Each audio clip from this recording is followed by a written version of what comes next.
विधानसभा का विशेष सत्र है और सीएम सम्राट चौधरी साबित करेंगे बहुमत। 15 अप्रैल को सम्राट चौधरी ने सीएम पद की शपथ ग्रहण की थी और देखिए फ्लोर टेस्ट होना है। जेडीयू से विजेंद्र यादव और विजय चौधरी भी मंत्री बने थे। 9 दिन के बाद नई सरकार का शक्ति परीक्षण होने जा रहा है। एनडीए के पास कुल 201 विधायक है और आज नई सरकार का फ्लोर टेस्ट है। शक्ति परीक्षण आज होगा। एनडीए के पास कुल 201 विधायक हैं, तो चिंता की कोई बात नहीं। लगातार ये एनडीए की तरफ से कहा जा रहा है। महागठबंधन के पास कुल 35 विधायक हैं। फ्लोर टेस्ट होने वाला है। बिहार विधानसभा का विशेष सत्र है और इसमें आज शक्ति परीक्षण होगा नई सरकार का। सीएम सम्राट चौधरी बहुमत साबित करेंगे। 15 अप्रैल को उन्होंने सीएम पद की शपथ ग्रहण की थी। इसके साथ ही 2 मंत्रियों ने शपथ ग्रहण की थी मंत्री पद की और आज नई सरकार का शक्ति परीक्षण होने जा रहा है। 9 दिनों के बाद फ्लोर टेस्ट होने जा रहा है। एनडीए के पास कुल 201 विधायक हैं। तो बड़ी खबर आपके सामने लगातार रख रहे हैं। देखिए महागठबंधन के पास कुल 35 संख्या है, जबकि एनडीए के पास 201 संख्या है और सीएम सम्राट चौधरी साबित करेंगे बहुमत। शक्ति परीक्षण एक तरीके से आप इसे कह सकते हैं। 15 अप्रैल को सीएम पद की उन्होंने शपथ ग्रहण की थी और आज उनको फ्लोर टेस्ट देना होगा, बहुमत साबित करना होगा। विशेष सत्र होगा। एनडीए के पास कुल 201 विधायक हैं और लगातार ये दावा हो रहा है कि कहीं से कोई दिक्कत नहीं होने वाली है। साथ ही आपको ये भी जानकारी दे दें, महागठबंधन के पास कुल 35 संख्या बल है। बिहार विधानसभा का ये विशेष सत्र होगा जिसमें आज शक्ति परीक्षण नई सरकार का।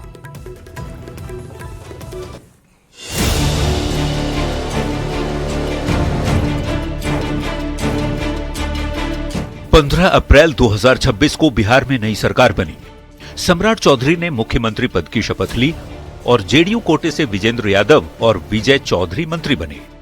9 दिन बाद यानी 24 अप्रैल को बिहार विधानसभा में नई सरकार का शक्ति परीक्षण है और मुख्यमंत्री सम्राट चौधरी को बहुमत साबित भी करना है। जेडीयू विधायक दल के नेता श्रवण कुमार का दावा है कि फ्लोर टेस्ट में कहीं कोई दिक्कत नहीं है, क्योंकि एनडीए के पास 201 विधायकों का बहुमत है और विपक्ष में सिर्फ 35 हैं।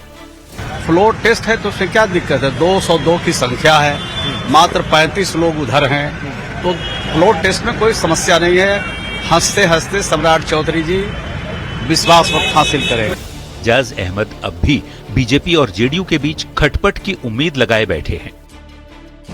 और जिस तरह से नीतीश कुमार जी को भूजा पार्टी के माध्यम से सत्ता से बेदखल किया गया है, जनता दल यू के अंदर जो कसक है, उस कसक का परिणाम भी विश्वास मत के दिन देखने को मिले। जबकि सत्ता पक्ष का दावा है कि राज्यसभा चुनाव की तरह ही महागठबंधन के कई विधायक सरकार के साथ खड़े नजर आएंगे। और मुझे लगता है कि कल विश्वास मत के दौरान आधे से ज्यादा महागठबंधन के विधायक, जिनको ये लगता है कि हम अगर अपने क्षेत्र में विकास कर सके और जो विकास के साथ जुड़ने को व्याकुल नजर आ रहे हैं, वैसे विधायक भी सरकार के पक्ष में सरकार के साथ खड़े नजर आएंगे। संख्या बल की यदि बात करें तो 243 सदस्यों वाले बिहार विधानसभा में फिलहाल 242 विधायक हैं। ऐसे में बहुमत के लिए 122 विधायकों की जरूरत है, जबकि एनडीए के पास 201 विधायकों का समर्थन है। न्यूज 18 के लिए पटना से आनंद अमृतराज और शैलेंद्र कुमार के साथ ब्यूरो रिपोर्ट। और क्यों होता है ये फ्लोर टेस्ट, अब आपके सामने विस्तार से ये रखने जा रहे हैं। आपको समझाएंगे कि आखिर शक्ति परीक्षण क्यों करना जरूरी होता है, बहुमत साबित करना क्यों जरूरी होता है। देखिए फ्लोर टेस्ट एक संवैधानिक प्रक्रिया है और सरकार के बहुमत पर सवाल उठने पर फ्लोर टेस्ट कराया जाता है, ताकि जो सरकार है वो ये साबित कर पाए कि उसके पास संख्या बल पूरी तरीके से है और बहुमत वो साबित कर सकती है संवैधानिक प्रक्रिया के माध्यम से। सरकार का बहुमत सुनिश्चित करने के लिए ये फ्लोर टेस्ट कराया जाता है। विधायक वोटिंग के माध्यम से अपना समर्थन या फिर विरोध दर्ज करा पाते हैं। बिहार में अब ये फ्लोर टेस्ट क्यों हो रहा है, आखिर क्यों शक्ति परीक्षण की जरूरत पड़ रही है, ये भी जान लीजिए। देखिए 15 अप्रैल को नई सरकार का भी गठन हुआ था। नीतीश कुमार की जगह पर सम्राट चौधरी बिहार के सीएम बने। नए मुख्यमंत्री की नियुक्ति के बाद फ्लोर टेस्ट जरूरी होता है। राज्यपाल के निर्देशानुसार ये शक्ति परीक्षण आज किया जा रहा है और विधानसभा के पटल पर बहुमत साबित करना होगा कि आखिर संख्या बल नई सरकार के पास है या फिर नहीं है। जबकि नई सरकार यानी कि एनडीए का कहना यह है कि कहीं से कोई दिक्कत नहीं है, उनके पास संख्या बल है। बहुमत के लिए कितने विधायकों का समर्थन चाहिए यह भी समझिए। देखिए, 2/3 से ज्यादा विधायकों का समर्थन जरूरी है। बिहार विधानसभा में कुल सीटों की संख्या 243 है और मौजूदा स्थिति बिहार विधानसभा की जो है वो 242 विधायकों वाली है। नितिन नवीन के सांसद बनने के बाद एक सीट खाली हो चुकी है और 242 विधायकों में से 122 विधायकों का समर्थन जरूरी होगा शक्ति परीक्षण के लिए। किस गठबंधन के पास कितनी सीटें हैं ये भी जान लीजिए, ये भी अब आपके सामने रख रहे हैं। देखिए, एनडीए के पास कुल 201 विधायकों का समर्थन है, ऐसा दावा किया जा रहा है। महागठबंधन के पास 35 विधानसभा सीट यानी कि इनकी संख्या बल 35 है। 6 सीट पर अन्य दल का कब्जा है, अन्य दल के विधायक हैं। और बिहार विधानसभा में किसकी कितनी ताकत है यह भी जानना बहुत जरूरी है, क्योंकि आज शक्ति परीक्षण है, फ्लोर टेस्ट देना है, तो किसकी कितनी शक्ति है, कितनी ताकत है यह भी समझ लीजिए। देखिए, बीजेपी 88 संख्या है इनकी, जेडीयू 85, एलजेपी आरबी की बात करें 19 है, हम के पास 5 विधायक है, आरएलएम के पास 4 विधायक है और कुल मिलाकर एनडीए की अगर संख्या बल आप देखें तो 201 ये आंकड़ा पहुंच जाता है। अब आते हैं महागठबंधन की बात कर लेते हैं। आरजेडी 25 संख्या और कांग्रेस की 6 सीट है। लेफ्ट की बात करें तो 3 है, आईआईपी की 1 है और कुल मिलाकर महागठबंधन के पास ये संख्या बल 35 का होता है। एआईएमआईएम 5 और बीएसपी की संख्या 1 है। तो ये इस तरीके का पूरा जो प्रदर्शन किया जा रहा है और क्या फर्क पड़ेगा, किसके पास कितनी ताकत है, वो सब कुछ हमने आपके सामने रख दिया विस्तार से। अब बिहार विधानसभा में आज नई सरकार का फ्लोर टेस्ट होना है। मुख्यमंत्री सम्राट चौधरी सदन में आज विश्वास मत का प्रस्ताव पेश करने जा रहे हैं और सदन की कार्यवाही शुरू होते ही सुबह 11 बजे सीएम सम्राट चौधरी सदन में प्रस्ताव रखेंगे। उसके बाद वोटिंग कराई जाएगी। सुबह 10 बजे के बाद विधायकों के पहुंचने का सिलसिला भी वहां पर शुरू होगा। माना जा रहा है कि सीटों के आधार पर सम्राट सरकार को फ्लोर टेस्ट पास करने में कहीं कोई परेशानी नहीं है। अधिक जानकारी इस पर दे रहे हैं संवाददाता रजनीश कुमार, देखते हैं उनकी ग्राउंड रिपोर्ट।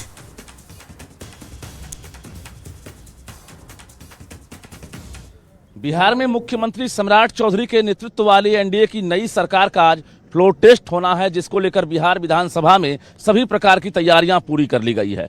पश्चिम बंगाल से बीजेपी के तमाम जो नेता हैं वो बिहार पहुंच गए हैं। सुबह 11 बजे से मुख्यमंत्री सम्राट चौधरी विश्वास मत का प्रस्ताव सदन में रखेंगे और इसके बाद वोटिंग होगी। फ्लोर टेस्ट में शामिल होने के लिए तमाम जो नेता हैं सुबह 10 बजे के बाद यहाँ पहुँचेंगे, यानी विधायकों के विधानसभा पहुँचने का अब सिलसिला शुरू होने वाला है। बता दें आपको कि जनता दल यूनाइटेड के राष्ट्रीय अध्यक्ष नीतीश कुमार के राज्यसभा जाने और 14 अप्रैल को मुख्यमंत्री पद से इस्तीफा देने के बाद बिहार में 15 अप्रैल को सम्राट चौधरी के नेतृत्व में नई सरकार का गठन हुआ था।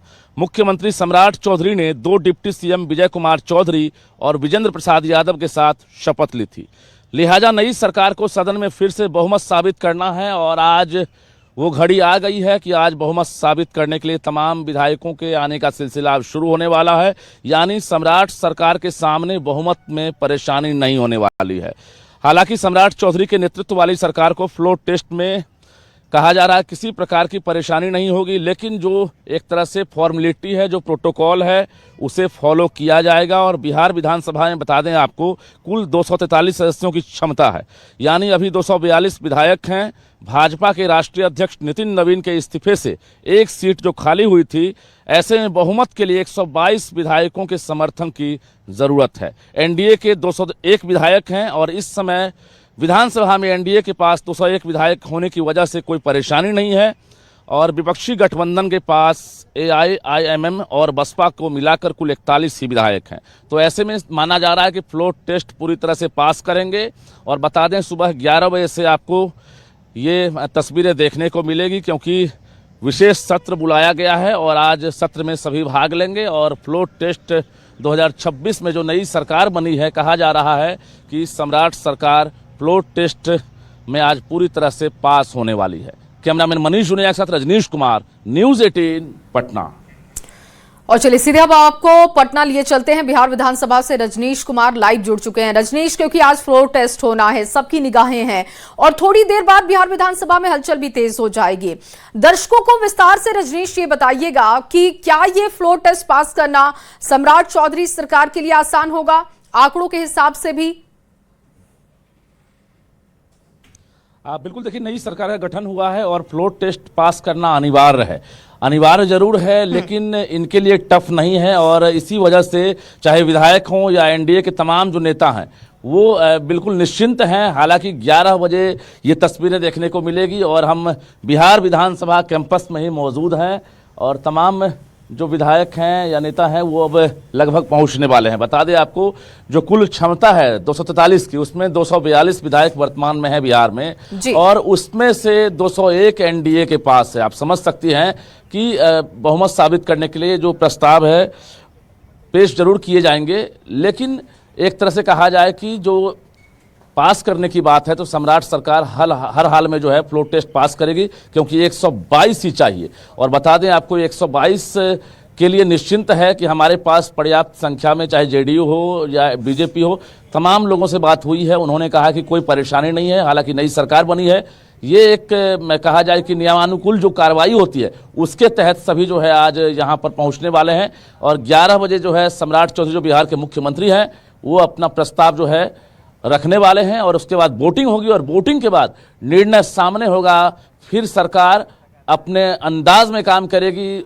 जो कैबिनेट का विस्तार का काम है वो बचा हुआ है। पश्चिम बंगाल में जो वोटिंग प्रक्रिया है वो 29 को दूसरे चरण में है। उसके बाद जो है तमाम जो राज्यों हैं वहाँ पर से उसकी वोटिंग जो प्रणाली है ख़त्म होने के बाद, जब मतगणना काम खत्म हो जाएगा उसके तुरंत बाद पहले सप्ताह मई में बिहार में कैबिनेट का विस्तार होना है। तो सम्राट सरकार आज साबित करने वाली है कि हम संख्या के आधार पर शक्ति प्रदर्शन करने वाले हैं और हम कहीं से मतलब फेल करने को लेकर हम टेंशन में नहीं है, क्योंकि हमारे पास इतनी संख्या है कि हम आज बहुत जाहिर तौर पर जब 201 अभी संख्या है और ये कहा भी जा रहा है, दावा भी किया जा रहा है कि जो विपक्ष के दल हैं कुछ समर्थन उनकी तरफ से भी आ जाएगा। लेकिन अब विपक्ष की बात करते हैं, सरकार की शक्ति पर सवाल उठाना, जबकि आपके पास नंबर्स ही नहीं है। 35 सिर्फ संख्या है और उसमें ये कॉन्फिडेंस विपक्ष का। देखिए, ये हमने पहले ही कहा कि विपक्ष को इंतजार था कि कल जो बीती हुई रात है उस रात तक कुछ कयामत हो जाए, तो इंतजार सभी कर रहे थे, लेकिन ऐसा कोई कयामत होने वाला था नहीं। एकजुटता जो है एनडीए में पहले से है और इसी वजह से एनडीए के तमाम नेता पहले से ही दावा ठोक रहे थे कि हमारी नई सरकार को कोई परेशानी नहीं होने वाली है। और आज उसकी तस्वीरें जो है एक तरह से देखने को मिलेगी, जब एकजुट होकर एनडीए के तमाम जो विधायक हैं सम्राट सरकार में आज जो है विश्वास मत पेश करेंगे और उसके बाद सरकार जो है फिर जो अपने कार्यकाल है उसको बेहतरीन ढंग से वो पूरा करने वाली है। तो कहीं कोई परेशानी नहीं है। जया, बहुत शुक्रिया रजनीश तमाम जानकारी के लिए। आगे भी आपसे अपडेट लेंगे, फिलहाल के लिए आपका बहुत शुक्रिया। तो देखिए, 11 बजे का समय बताया जा रहा है जब सत्र की शुरुआत की जाएगी और उसके बाद धीरे धीरे तस्वीरें साफ होंगी। बेतिया से अब आपके सामने बड़ी खबर रखने जा रहे हैं। पुलिस टीम पर असामाजिक तत्वों का हमला हुआ। लड़की की विदाई कराने पहुंची थी पुलिस। परिजनों के विरोध के बाद मामला ये हिंसक हुआ। मौके पर अफरा तफरी का माहौल बन गया, तनावपूर्ण स्थिति बनी। विवाद की वजह से नहीं हो सकी विदाई। घटना के बाद से प्रशासन अलर्ट पर है, जांच भी शुरू कर दी गई है और ये मौके की तस्वीरें आपके सामने रख रहे हैं। दोषियों पर कार्रवाई की तैयारी में पुलिस है। योगापट्टी के चौमुखा गांव में बवाल हुआ। सुपर एक्सक्लूसिव तस्वीरें आप देख रहे हैं। पुलिस की टीम लड़की की विदाई कराने के लिए पहुंची थी। परिजनों का विरोध वहां पर दिखा। अफरा तफरी का माहौल, तनावपूर्ण स्थिति बनी। अब लोगों पर कार्रवाई की जाएगी। दोषियों पर कार्रवाई की बात कही जा रही है। योगापट्टी के चौमुखा गांव की ये तस्वीरें हैं। सुपर एक्सक्लूसिव तस्वीरें न्यूज़ 18 बिहार झारखंड पर आप देख रहे हैं, जहां पर विवाद हुआ। बताया जा रहा है कि पुलिस की टीम पहुंची हुई थी लड़की की विदाई कराने के लिए। असामाजिक तत्वों का हमला अचानक से पुलिस की टीम पर होता है और पुलिस अभी हालात को काबू कर चुकी है, लेकिन कहना है कि लोगों की पहचान की जाएगी, कार्रवाई की जाएगी, दोषियों को बख्शा नहीं जाएगा।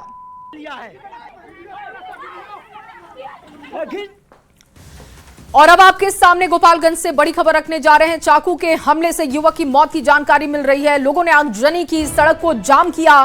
कुचाई कोट के बलथरी चेक पोस्ट को जाम कर दिया गया और दोनों लेन में गाड़ियों की लंबी लंबी कतारें दिखी। 10 अप्रैल को बलथरी गांव में नितिन कुमार को चाकू लगी थी।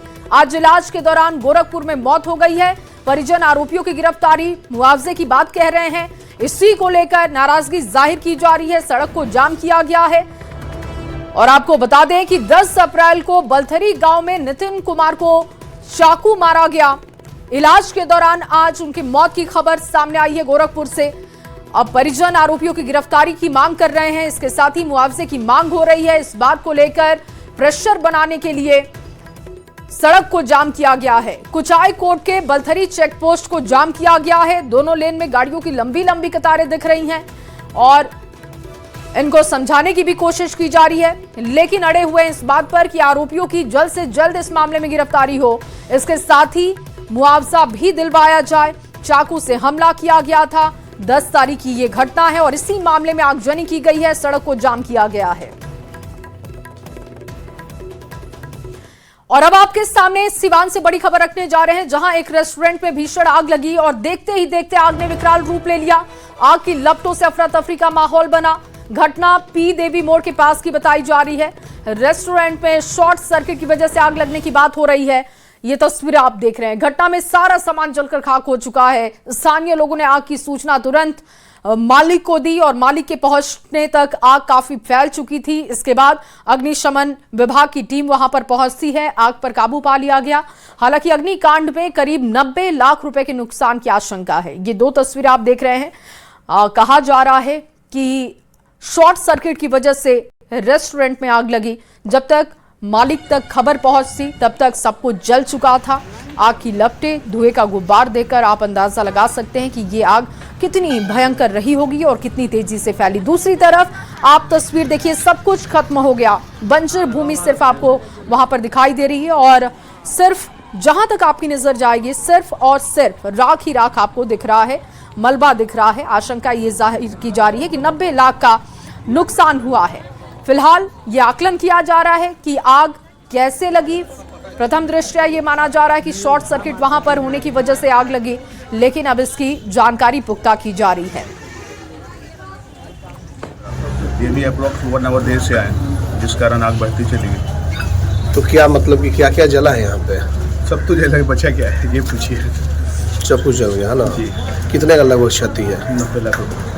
90 लाख के आसपास का। कुछ इंश्योरेंस भी था इसका? नहीं, इंश्योरेंस कुछ नहीं था। कैसे आपको जानकारी मिली है सुबह में? सुबह में कॉल आया, यहीं के स्थानीय लोगों ने कॉल करा कि वहाँ रेस्टोरेंट में मीटर में आग लगा हुआ है। अच्छा। तो हम जैसे आए तो आग बढ़ते चला गया। फायर ब्रिगेड भी लाइट से ही आई।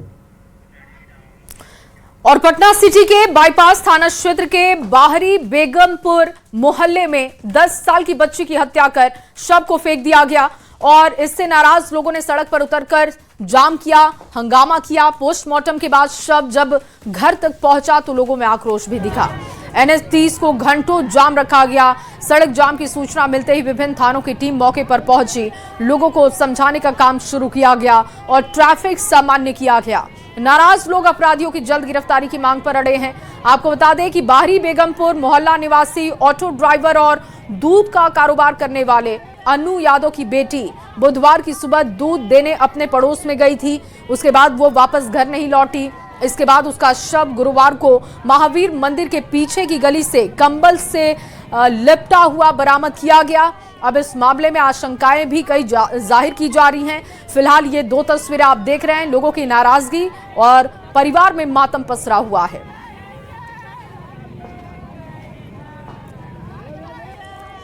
और एक और बड़ी खबर अब आपके सामने दरभंगा से रखने जा रहे हैं। 2 समुदायों के बीच में हिंसक झड़प की तस्वीर बनी। बाइक टक्कर से ये पूरा विवाद शुरू हुआ और विवाद के बाद जमकर रोड़ेबाजी की गई। घटना में 4 से 5 लोग गंभीर रूप से घायल हैं। सूचना मिलते ही एसडीपीओ मौके पर पहुंचे, एसडीएम पहुंचे। गांव में तनाव की स्थिति बरकरार है। पुलिस बल तैनात है। 6 थाने की पुलिस और 100 जवान वहां पर कैंप कर रहे हैं। दोनों पक्षों से पूछताछ जारी है। कुछ लोग हिरासत में हैं। बिरौल के मकसूदनपुर की यह घटना बताई जा रही है।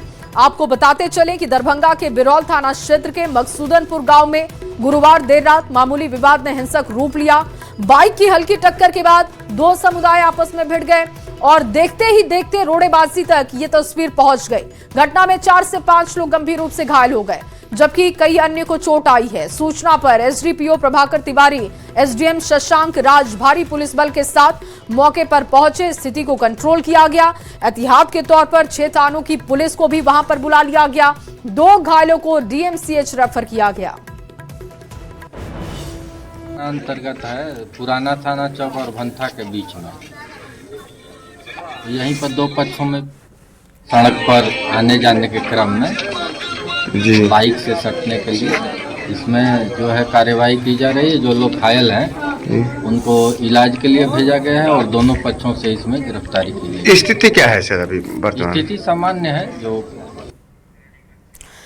और अब आपके सामने रांची से बड़ी खबर रखने जा रहे हैं। जगन्नाथपुर मंदिर में हत्या की गई है। मंदिर परिसर में गार्ड की हत्या कर दी गई और गार्ड की हत्या से हड़कंप की स्थिति बनी है। मौके पर सिटी एसपी पहुंचे, सीसीटीवी खंगालकर आगे की कार्यवाही शुरू कर दी गई है। मास्क लगाए आरोपी की तस्वीर कैद हुई है सीसीटीवी में। दान पेटी से भी चोरी की गई है और इस घटना के बाद से लोगों में नाराजगी है, आक्रोश है। मंदिर परिसर में गार्ड की हत्या कर दी गई। ये तस्वीर आप देख रहे हैं, सीसीटीवी फुटेज, जहां पर एक आरोपी आपको दिखाई दे रहा है। मुंह बांधकर ये चोर मंदिर में पहले दाखिल होता है और दान पेटी से चोरी करता है। जब गार्ड को इस बात की भनक लगती है तो माना जा रहा है कि गार्ड ने इसे रोकने की कोशिश की और उसी वक्त इसने गार्ड पर हमला किया और गार्ड की जान ले ली। अब इस मामले में ये जो सीसीटीवी फुटेज सामने आया है, इसी साक्ष्य के आधार पर कार्रवाई शुरू की गई है। जगन्नाथपुर मंदिर में यह घटना हुई, मंदिर परिसर में गार्ड की हत्या।